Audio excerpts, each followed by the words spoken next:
සුබ දවසක් යාළුවනේ ඔබ සැමට.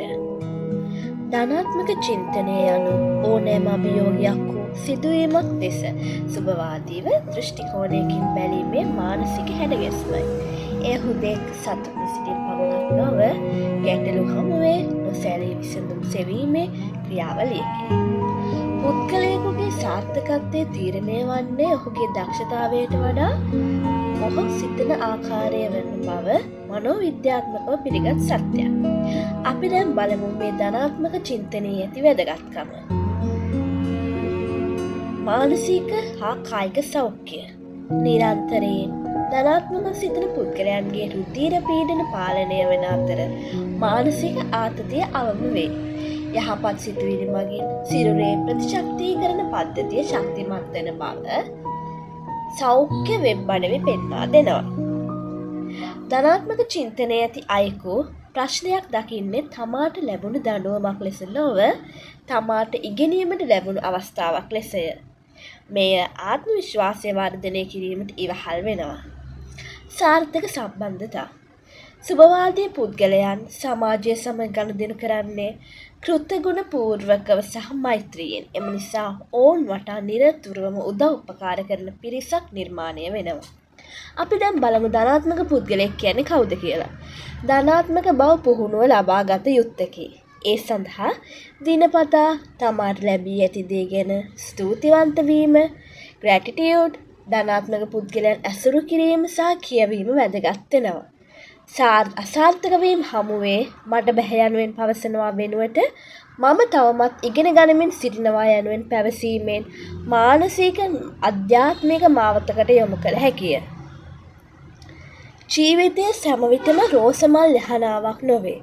නමුත් අඳුරු වලාකුළු අතරින් රිදී රේඛාවක් දැකීමට හැකිවන්නේ ධනාත්මක චින්තනය ඇති අයෙකුට පමණි.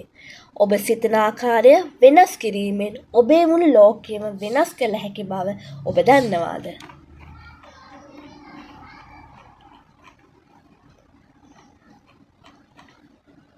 ජීවිත සාර්ථක කරගන්න සහ මනස ශක්තිමත් කරගන්න වැදගත් ප්‍රබල ධනාත්මක අදහස් කීපයක් මම ඔබට අද කියලා දෙන්නම්. පළවෙනි එක තමයි අභියෝග හමුවේ නොසැලීම.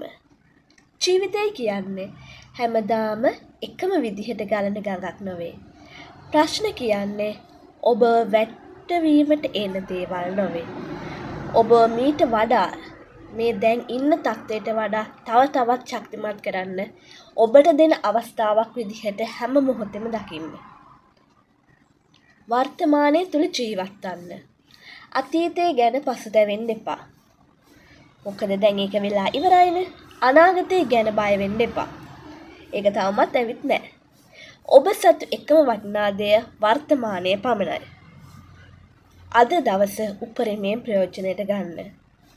මොකද අපි අතීතය ගැන හිතලා කලබල වුණත් අතීතය අපිට ආපස්සට හරවන්න බෑ. අපි අනාගතය ගැන සිතලා මට මෙහෙම වේද, මං කොතනට යයිද, මට මේ වගේ හැලහැප්පීම් මේද කියලා අපි කල්පනා කරන්න ගත්තත් කිසිම තේරුමක් වෙන්නේ නැහැ. මොකද අනාගතය කියන දේ අපිට ඇවිල්ලා නැහැ. එම නිසා වර්තමානයේ මේ අද දවසේ මේ මොහොතේ ජීවත් වෙන්න. ඊළඟ එක තමයි තමා ගැන විශ්වාසය. ලෝකයේම ඔබ විශ්වාස නොකළත් ඔබ විශ්වාස කරනවා නම් ඔබට ඕනෑම ඉලක්කයක් ජය ගන්න පුළුවන්. අනුන්ගේ විවේචන ඔබේ ගමන නවත්තන තිරිංග කරගන්න එපා. අපි දැන් බලමු. සමහර පුද්ගලයන් ඉන්නවා අපේ ජීවිතේ අපි වැඩක් කරන්න යද්දී පස්සට අදින. ඔයාට ඕක කරන්න බෑ. ඔයා ඕක කරුවොත් මේ වගේ දේවල් ඔයාට වෙයි. ඔයාගේ ජීවිතය සම්පූර්ණයෙන්ම හදාගෙන වැටේ. ඒ වගේ ත්‍රිංගවලට අපේ ජීවිතේ නවත්තන්න ඉඩ දෙන්න එපා. ඔයා ගැන ආත්ම විශ්වාසයක් හදාගන්න. ඒ ආත්ම විශ්වාසයේ ඉදිරියට යන්න. සතුට ඔබ අතේ. අපි බලමු මේකෙන් අදහස් කරන්නේ මොකක්ද කියලා. සතුට කියන්නේ පිටතින් ලැබෙන දෙයක් නෙවෙයි. ඒක ඔබ හිත ඇතුලේ අපිම නිර්මාණය කරගන්න ඕන දෙයක්. පුංචි පුංචි දේවල් වලින් ඔයාලගේ නිහතමානීව සතුට එළියට ගන්න පුළුවන් නම් අන්න ඒක තමයි මේ ලෝකයේ තියෙන වැදගත්ම දේ. අපිට හැම මොහොතෙම සතුටින් ඉන්න පුළුවන් නම් ඔයාලගේ ජීවිතයේ සතුට ඔයාගේ අතේ. ඊළඟ එක අපි බලමු ඉවසීම හා උත්සාහය. අපිට ගොඩක් දේවල් අපිට හොඳ දේවල් ලැබෙන්න ටිකක් කල් යනවා. ඒ නිසා ඉක්මන් වෙලා බලාපොරොත්තු අත්හරින්න එපා. සමහර වෙලාවට අපි හිතනවා අපිට මේ දේ වෙයි. අපි ඉක්මනට මේ දේ ළඟා කරගන්න ඕන. අපේ තියෙන බලාපොරොත්තුත් එක්ක අපි මේ වෙද්දි මෙතෙන්ට යන්න ඕන. සමහර විට අපි හිතන ඒවා අපිට කල් ගිහිල්ලා හම්බෙන්න පුළුවන්. මොකද අපි අපේ ඉවසීම හා උත්සාහය අපි උරගා බලන්න ඕන. ඒ නිසා කිසිම වෙලාවක ඉක්මන් වෙලා තීරණ ගන්න එපා. බලාපොරොත්තු අත්හැර ගන්න එපා.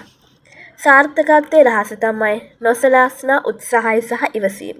ඒ කියන්නේ අපි හැමතිස්සෙම බැලුවොත්, අපි උත්සාහ කෙරුවොත්, අපි ඉවසීම තිබ්බොත් අපිට ඒ දේවල් ළඟා කරගන්න හරිම ලේසියි. ඔබේ සිතුවිලි වෙනස් කරන්න. ඒ විට ඔබේ ලෝකය ඉබේම වෙනස් වෙනු ඇත. අපේ පුංචි සිතුවිල්ලක් දවසට එක සිතුවිල්ලක් වෙනස් කරගන්න පුළුවන් නම් අනිවාර්යයෙන්ම දවසින් දවස ඔයාගේ ජීවිතේ ඉබේම වෙනස් වෙන විදිහ ඔයාටම බලා ගන්න පුළුවන්. ලෝකෙම එපා කිව්වත් ඔබේ හිත පුළුවන් කියනවා නම් අනිවාර්යයෙන්ම ජයග්‍රහණය කරනු ඇත. වැටෙන වාරයක් පාසා නැගිටින්න. ඔබ වැටුණු බව ලෝකයා දකින්නට වඩා ඔබ නැගිටින ආකාරය දැක ලෝකයා මවිත විය යුතුය. සාර්ථකත්වයේ යනු වාසනාව නොව කැපවීම සහ ඉවසීමේ මිශ්‍රණයකි. සැබෑ සතුට රඳා පවතින්නේ ඔබ සතු දේවල් මත නොව ඔබේ සිතුවිලි වල පිරිසිදුකම මතය. ඊයේ යනු අතීතයකි. හෙට යනු අභිරහසකි. අද යනු ඔබට ලැබුණු තෑග්ගකි. ඒ නිසා අද දවසේ ජීවත් වෙන්න ඊයේ ගැනවත් හෙට ගැනවත් නොසිතා.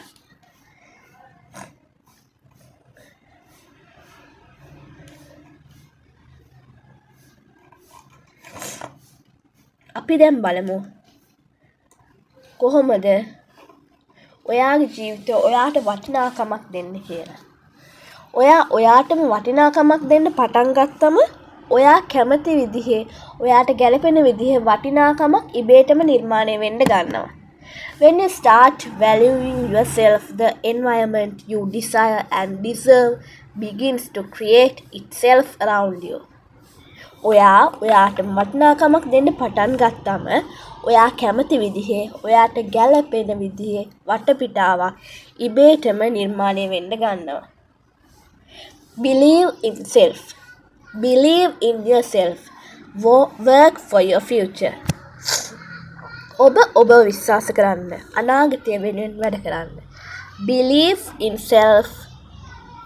ඔබ විශ්වාස කරන්න. අනාගතය වෙනුවෙන් වැඩ කරන්න. Believe in yourself. Work for your future. Resilience. ජීවිතයේ උඩ යටිකුරු වෙලා.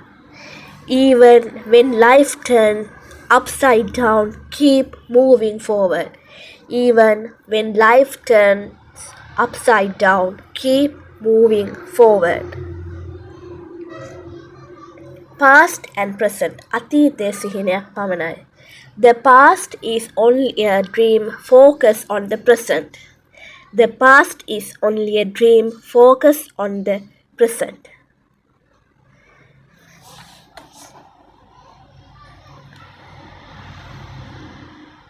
ඔයාගේ හිතට ධාරණය කරගන්න. මම ඔයාලට positive affirmations ටිකක් දෙන්න. Using these phrases daily can help train your mind for success and mental strength.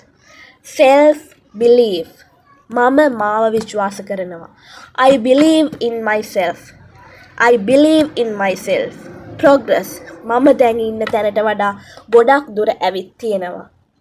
I have come much further than where I used to be.